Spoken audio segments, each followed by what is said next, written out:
Do you have any idea what I've been through tonight?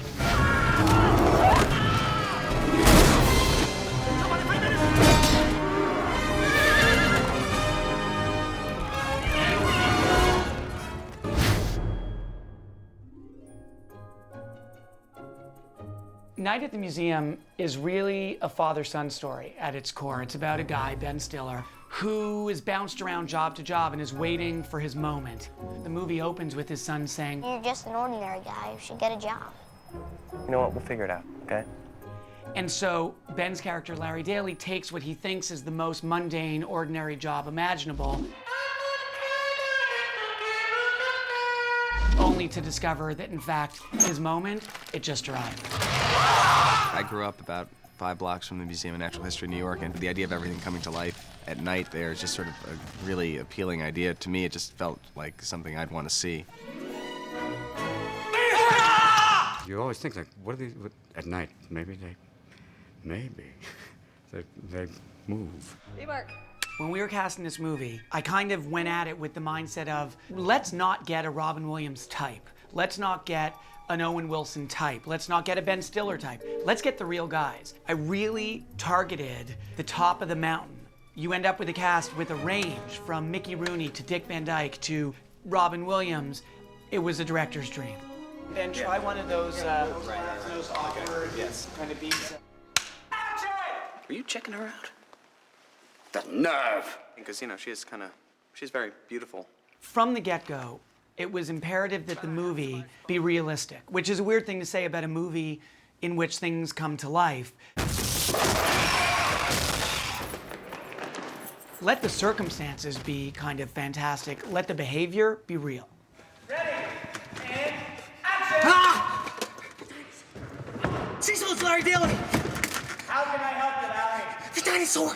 The dinosaur's alive! I mean, that's the thing about Ben. At every turn, he's like, is this believable? Would I say this? Would I do this? Would you? Yeah, I could look after him and then look back at my thing. Yeah. And then, like, I could almost stay on my stomach.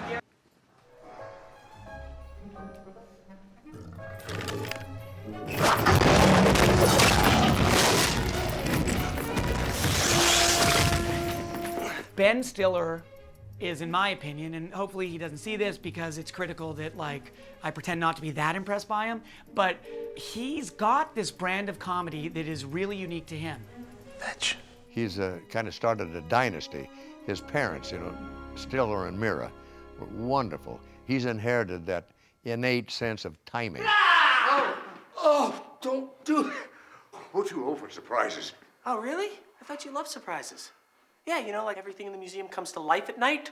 I think you're always trying to come up with anything that might just be an option that might be funny, and I think that's one of the great things about making movies is that you can try a lot of different things. When someone really knows how to improvise, which Ben certainly does, you end up in a position where something can happen and you can actually have an organic response to it as opposed to sort of sticking to the script. And I think we have a really strong script to stand on, so the combination just makes it really fun. We've had such great fun just playing with the script and just goofing around, really. I don't find it funny. Sarcasm. Back at you with your humour box. I don't know what that means. Oh my God. I have no idea what that means. Keep going. It doesn't mean anything. There was a lot of improvising. There was also a lot of cracking each other up. These actors found each other so funny. But I think also there was a certain degree of trying to impress each other. So they brought their A game for each other every time. As a result, it's like heavyweight bouts of comic giants just kind of throwing windmills all day long.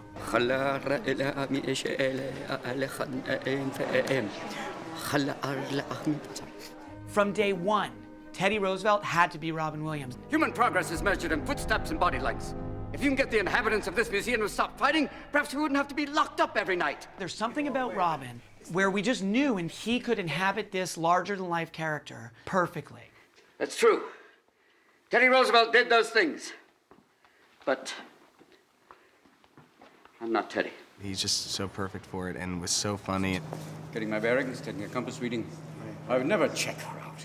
And that quick stream of consciousness he has a difficulty sticking to the script because ideas are popping in his head as he speaks. I think I hear the woolly mammoth. Goodbye. You're a mime. There's never been anybody like Robin and never will be again. This whole thing for me has been fun because it's like one long Halloween.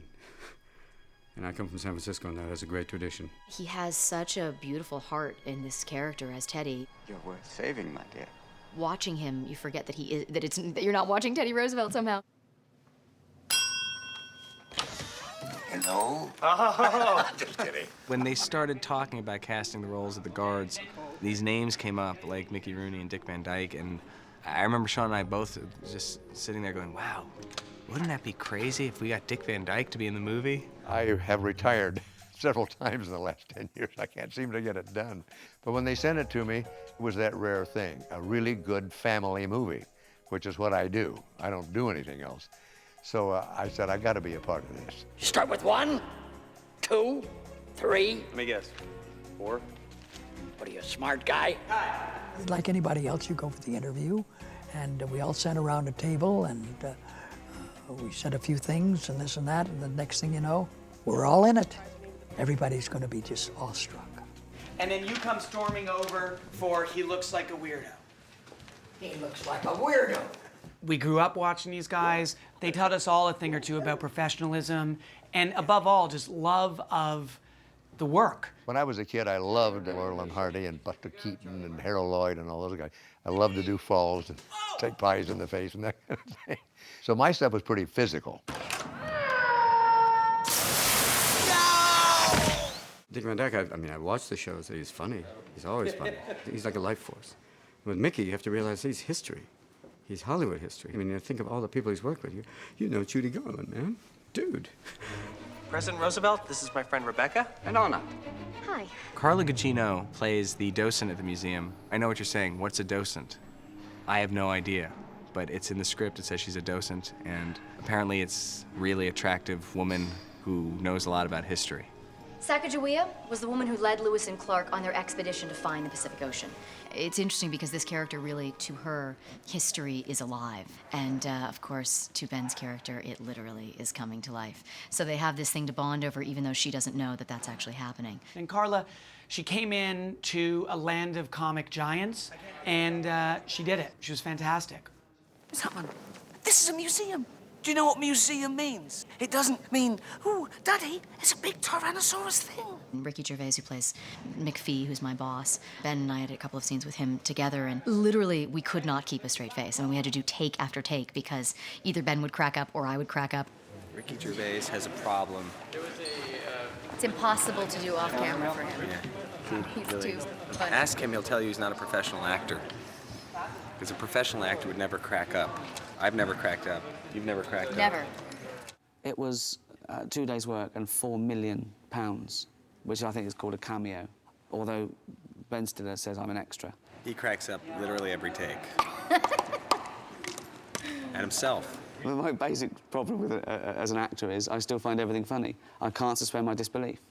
I look around, there's people with cameras and crew, many of them with beards, walking around. I go, well, this isn't real. Maybe save the funny till the turn. You're going to think he's trying not to be funny, but he's still a short, fat man.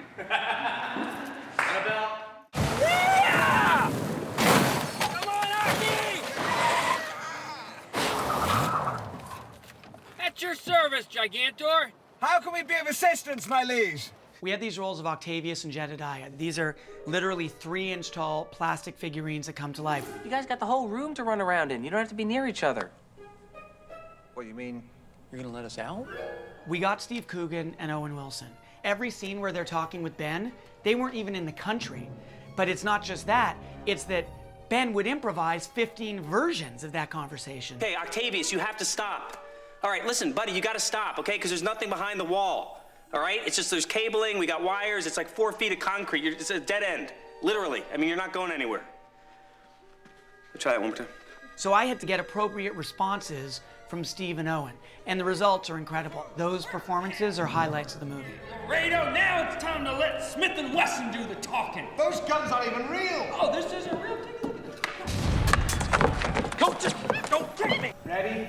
And what are you doing? Put me down. Don't manhandle me or I'll shoot you in your eye. Your little captain doesn't scare me. Oh, yeah, well, it should. Yeah, keep shooting. Nothing's gonna happen. Carrie, you just focus on the flag. Thank you. And Matthew, you I want you like really pounding your chest, very King Kong. Sean definitely has, I think, a very clear vision of what's going on and a love for actors. No way!